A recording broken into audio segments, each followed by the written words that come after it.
Alright, good morning. Another day, and it's a good day. Kumusta? Nothing special. So sa matagal na tayong walang upload, and alam nyo na, malapit na namang mag year end. Kaya start na naman tayo ng long ride by next week. Basta, ano bang petsa ngayon? 15. So probably kung sipagin ako mag-update, sipagin tayo mag-edit and mag-vlog.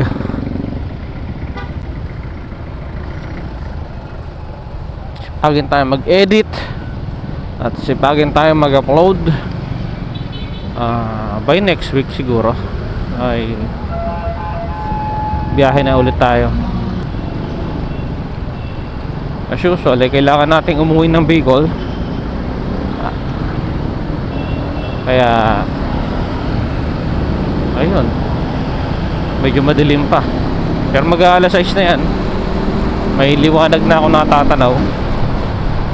At ang totoo, late na ako neto sa trabaho. Malilate ako neto kung hindi ako magmamadali. At kung may traffic ng ganitong oras, sigurado late ako.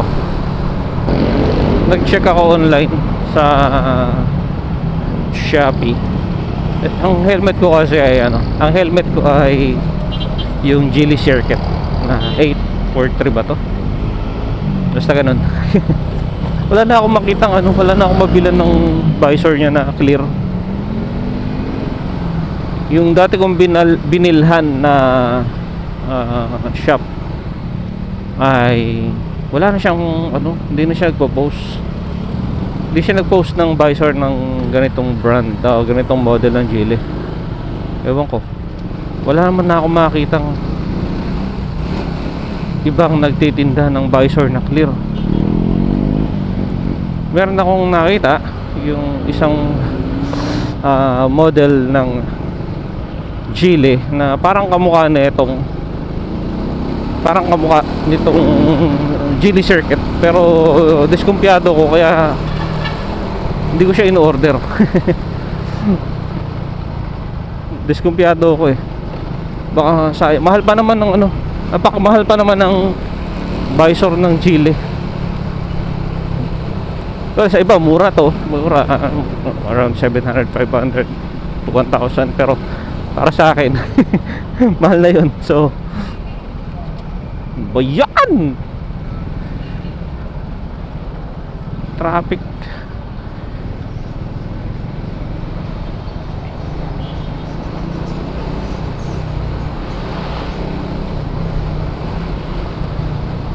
Lagi na lang tayong late na nakakapasok sa trabaho. Gusto kong ma-break yun ngayong araw na makapasok naman tayo ng maaga. And by next week, Saturday or Sunday, kailangan kong ipa-maintenance itong motor kasi gagamitin nga natin para sa long ride. Magpapalit na tayo ng gulong dahil 22 or magto 23,000 na yung odo na ito. Magto 23,000 na yung odo ng ating motor. So kailangan na natin magpalit. Medyo hindi naman siya kalbo, pero just to be sure na hindi tayo magkaka-aberya sa biyahe, kailangan ko nang palitan yung front tsaka back, front at rear na gulong natin. So gastos malala, dami kong pang papaayos dito. Yung aking MDL hindi ko na magamit at sira yung switch nya. Palagi kasing nababasa ng ulan dahil sa trabaho yung parking natin doon ay open, wala namang bubong yun. So ngayon alam niyo naman lagi nag-uulan, so baka dahil doon nasira yung aking switch. So kailangan ko siyang papalitan. And then itong switch ko ngayon to na nandito sa may kanan, bala ko ipalipat dito sa kaliwa Kasi mas madali tayong makakapagpalit ng ilaw. So madali natin siyang ma-on and off dito sa kaliwa. Kung naging ano lang sana tong aking handlebar ay naked handlebar ay okay sana, kasi marami tayong mapaglalagyan ng pwesto. Eh hindi. So may mirror lang tayo pwedeng mag tap, or I don't know kung magbubutas ba ng fairings. Ayoko na magbutas ng fairings, ang dami mong butas na ito sa mga pinaglalagay kong switches. Ayoko na masira yung ano niya. Hindi na nga siya nakabuka na nga ng konti yung fairings niya. Makikita nyo rito, medyo nakabuka na yung fairings niya sa may handle. So gusto kong medyo ayusin ng konti itong ating motor, at nasa ayos lahat ng pwesto ng mga switches niya. Ayun.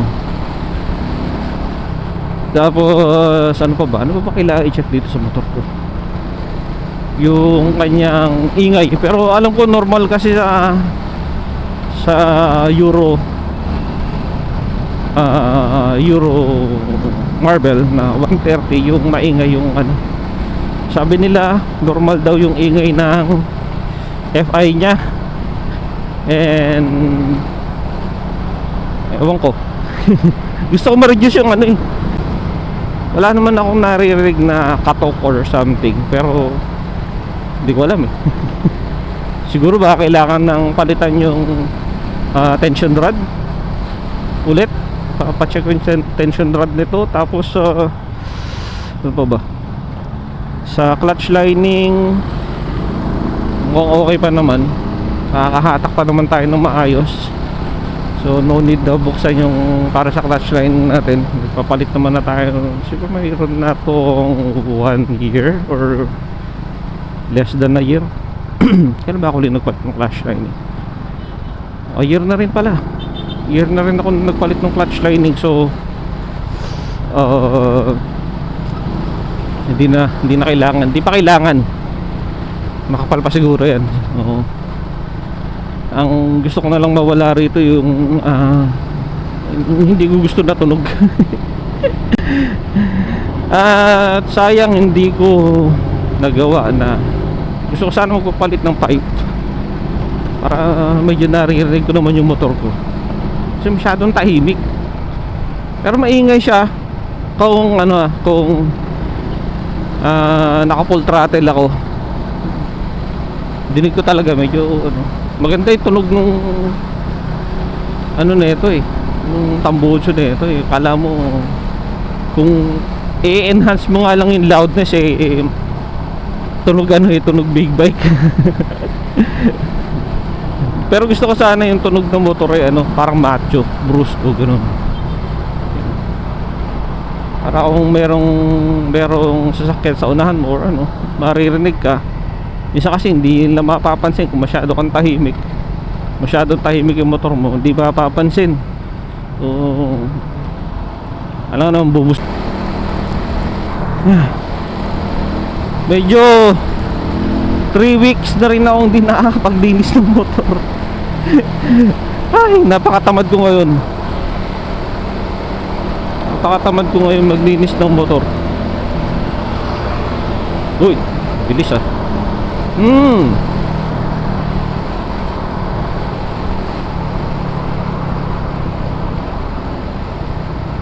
Hindi ako sumunod sa truck. Di bali na sa kotse, wag lang sa truck.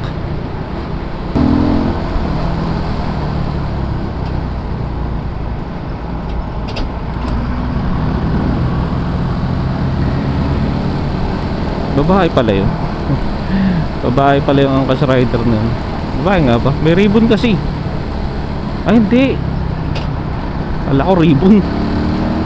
Si pala, toothless pala yung nasa helmet niya.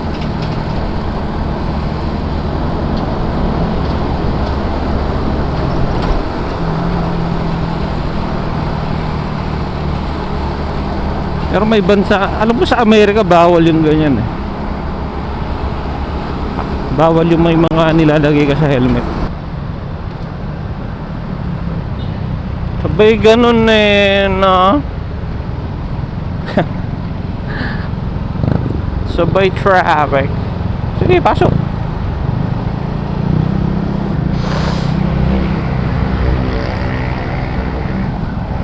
And bakit kaya traffic dito? Is it because it's crowded?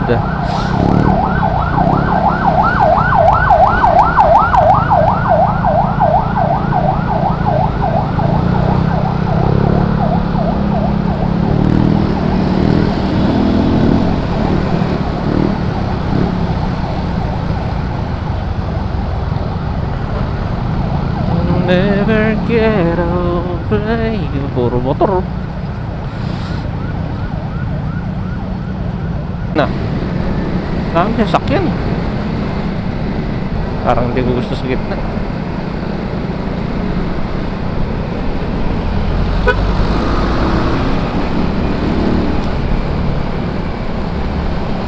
Dito tayo. Di ako masaya dyan. Dito tayo.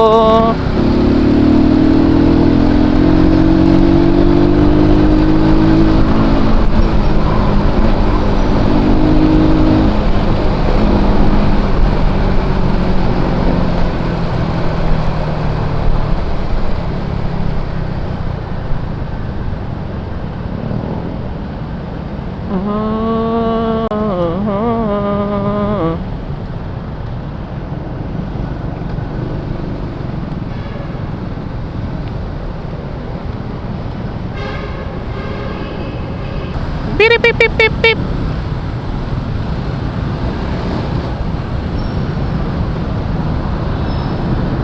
Listen the river that I love, the luckiest man alive.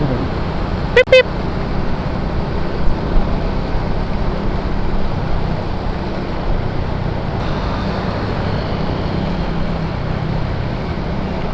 I hope I'm early. Pero sa tingin ko maaga naman tayo. Nakakaabot pa tayo sa toolbox.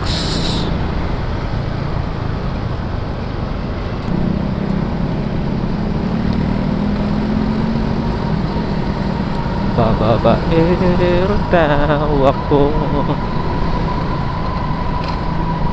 Yun. Yung Makati rin siya. Wait lang, boss. Kala ko sa akin yung tumutunog. Sa kanya pala. Abutin mo ako. Hindi ako nakaabot. Lasma.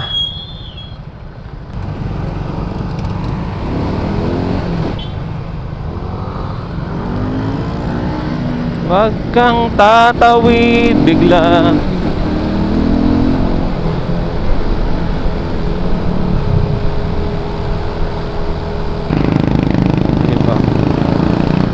Kaya ayoko sumusunod dyan eh.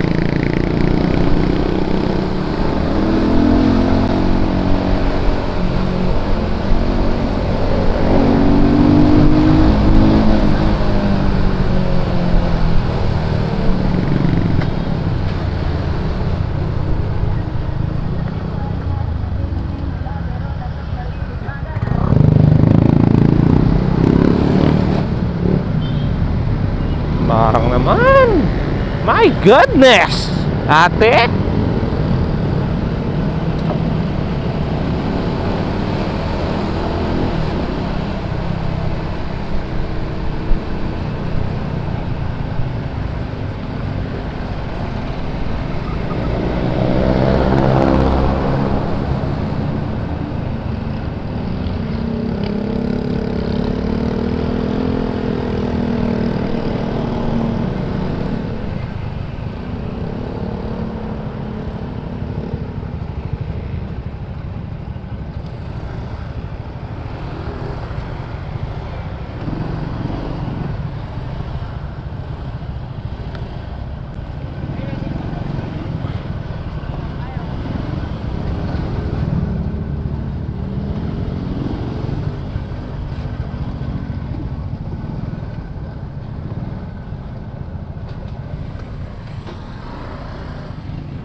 bilis ng mga oras.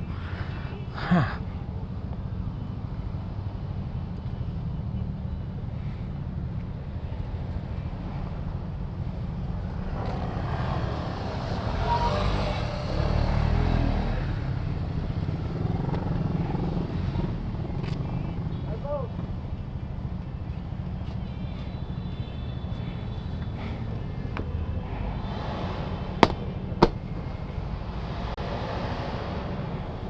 Ano siguro yan? 6:42.